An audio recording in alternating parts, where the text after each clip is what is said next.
एक missed call और लाश। रात के करीब 1:47 बजे मोबाइल की स्क्रीन अचानक जल उठी। Missed call, wrong number. Aman ने नींद में करवट बदली। उसने सोचा गलत नंबर होगा, लेकिन उसे क्या पता था कि यही मिस्ड कॉल सुबह होते होते एक लाश में बदल जाएगी। अमन एक साधारण अकाउंटेंट था। शादी को 5 साल हो चुके थे। पत्नी रीना शांत, समझदार, कम बोलने वाली।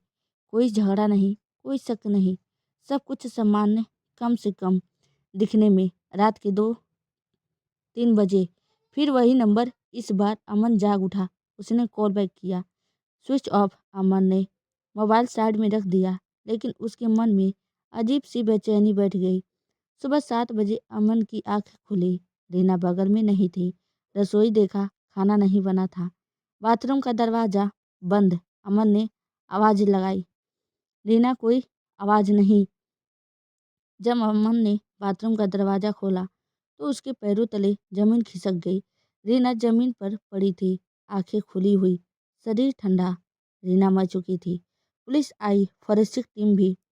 प्राथमिक रिपोर्ट, गला दबाकर हत्या। अमन के हाथ काँप रहे थे, लेकिन पुलिस का पहला सवाल था, आप रात में कहाँ थे? अमन बोला, घर पर सो रहा था। पुलिस की नज़र सीधा अमन पर टिक गई। जांच अधिकारियों ने अमन का मोबाइल देखा। रात की 2 missed call, wrong number. Inspector ने पूछा, ये कॉल किसकी है? अमन बोला, मुझे नहीं पता, लेकिन अब शक गहरा चुका था। रिपोर्ट आई, मौत का समय था 2 से 3 के बीच। हत्या से पहले झगड़े के निशान, संघर्ष के संकेत। इंस्पेक्टर ने सीधे कहा, मिस्ड कॉल के बाद आपकी पत्नी मरी है, इत्तेफाक नहीं लगता। जांच में पता चला रीना पिछले कुछ महीनों से अकेली बाहर जाती थी। एक नाम सामने आया, विक्रम, कॉलेज का पुराना दोस्त।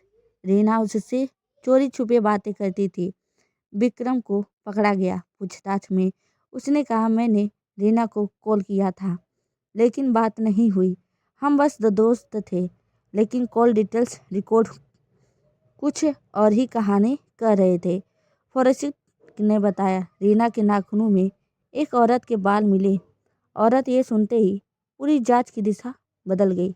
पड़ोस में रहने वाली सोनिया, रीना की करीबी दोस्त, अक्सर घर आती जाती थी। उसका मोबाइल नंबर मैच हो गया। सोनिया टूट गई। उसने कबूल किया, रीना को मेरे और विक्रम के बारे में पता चल गया था। वह सब बताने वाली थी।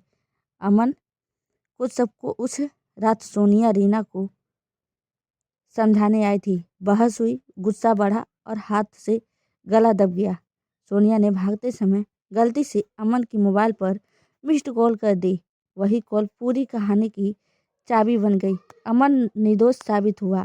सोनिया को उम्र कैद हुई। इंस्पेक्टर ने कहा, कभी कभी एक मिस्ड कॉल जिंदगी